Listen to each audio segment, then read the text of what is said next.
आणखी एक मोठी बातमी आहे। बीड कारागृहामध्ये आरोपींना व्हीआयपी ट्रीटमेंट दिल्याचा आरोप होतोय। पोलिसांनी सीसीटीव्ही फुटेज डिलीट केल्याचाही आरोप आहे।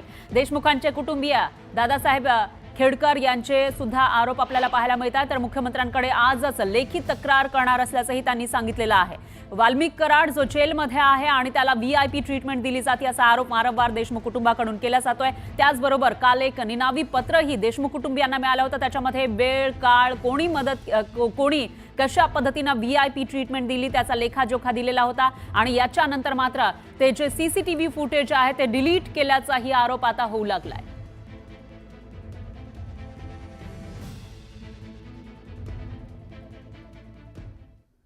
दरम्यान जेलमध्ये कराडला व्हीआयपी ट्रीटमेंट दिली जाते का असा सवाल आता महाराष्ट्रातील प्रत्येक जण विचारू लागलेला आहे। आपण बघूयात कशा पद्धतीने ही ट्रीटमेंट दिली जाते। जेलमध्ये कराडला स्पेशल चहा दिला जातोय। जेलमध्ये तो आहे, कैदी आहे, मोक्का अंतर्गत त्याच्यावर कारवाई करण्यात आली आहे, गुन्हा दाखल आहे आणि त्याला स्पेशल चहा त्याचबरोबर स्पेशल जेवण सुद्धा दिलं जाते अशी माहिती समोर आलेली आहे। आणि याशिवाय तंबाखू आणि नशायुक्त औषधं सुद्धा त्याला जेलमध्ये दिली जात आहेत अशी ही माहिती समोर आली आहे। जेलमध्ये एखादा आरोपी हा शिक्षा भोगण्यासाठी किंवा तपासासाठी असतो, मात्र त्याची कशी व्यवस्था केली ते आपण बघतोय। फोनची व्यवस्था सुद्धा त्याच्याकडे आहे, म्हणजे त्याला ही सुद्धा व्हीआयपी ट्रीटमेंट मिळते। भेटीच्या नावाखाली सहकाऱ्यांना तुरुंगामध्ये प्रवेश दिला जातो, त्याला भेटण्यासाठी सहकारी या ठिकाणी येत आहेत अशी ही माहिती समोर येते। तुरुंगामध्ये सहकारी येत आहेत। कारागृह प्रवेशावेळी साहित्याची झडती घेतली जात नाही। कोणतं साहित्य ते सहकारी घेऊन येतात याविषयी कोणत्याही प्रकारची झाडाझडती घेतली जात नाही। तासभर या भेटी चालतात अशी ही माहिती समोर आलेली आहे। अशा पद्धतीने या वाल्मिक कराडला ज्याच्यावर खंडणी आणि हत्येचा गुन्हा आहे त्याला व्हीआयपी ट्रीटमेंट दिली जात असल्याची माहिती आहे। माझ्यासोबत देशमुख कुटुंबाचे प्रतिनिधी आहेत। काय सांगाल, कालचे जे पुरावे आले होते ते धक्कादायक होते। आज काय नेमकी भूमिका घेतली आणि तक्रार कशा पद्धतीने करणार आहे? आज आम्ही जे काही घटना घडलेल्या आहेत मध्ये त्या ज्या सीसीटीव्ही आहेत, ज्या ठिकाणी जे आरोपी राहतात, ज्या वावरतात त्या ठिकाणचे आम्ही सीसीटीव्ही मागवणार आहोत।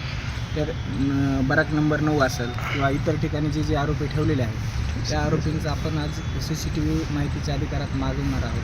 आणि आज जे काही जेल प्रशासनामध्ये जे काही की आरोपींच्या शिळेत लागलेले आहेत त्यांची तक्रार आज मी मुख्यमंत्र्याकडे करणार आहे।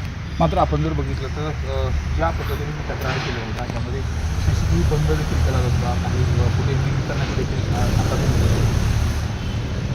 22/2/2025च्या अगोदर जे काही कारागृहात आरोपी आलेले त्या काही ठिकाणचे सीसीटीव्ही ते डिलीट केले गेले आहेत ही माहिती मला रात्री मिळाली आहे। म्हणून तुम्हाला मी ती माहिती सांगितली किंवा सीसीटीव्ही काल डिलीट केले गेलेले आहेत। काल गेले म्हणजे 22 तारखेच्या अगोदरचे जे सीसीटीव्ही फुटेज ते डिलीट केले गेले आहेत आणि त्याला पाठीमागच्या तारखेत दाखवलं गेलं की हे नादुरुस्त कॅमेरे आहेत म्हणून तिथले। हे 2 दिवसात आपल्याला कळलंच की ज्यावेळेस आपण माहितीचा अधिकार टाकणार आहोत त्यावेळेस ते सांगणारच आहेत की ते नादुरुस्त आहेत म्हणून। ती माहिती मिळो नाहीतर नाही मिळो आपल्याला सीसीटीव्हीमधली, मी त्या कर्मचाऱ्यांची रीतसर तक्रार मुख्यमंत्र्याकडे करणार आहे। आज मी माहितीच्या अधिकारात देणार आहे, बाकी आज मुख्यमंत्र्यांनी मी तक्रार पाठवणार आहे। त्या ठिकाणचं जे काही सीसीटीव्ही फुटेज आहे त्याची मागणी देखील करणार आहे आणि ही मागणी इथं नाही मिळालं तर थेट मुख्यमंत्र्याकडे देखील तक्रार करणार असल्याचं दादासाहेब खेडकर यांनी सांगितलं। सुरेश जाधव, न्यूज 18 लोकमत, बीड। वाल्मिक कराडला जेलमध्ये मिळणाऱ्या व्हीआयपी ट्रीटमेंटवरून पोलिसांच्या भूमिकेवर जो संशय व्यक्त केला जातोय तो अतिशय गंभीर आहे। त्यामुळे सर्वांचं समाधान होईल असं काही स्पष्टीकरण आता पोलिसांकडून दिलं जातं का ते बघावं लागेल। यासोबतच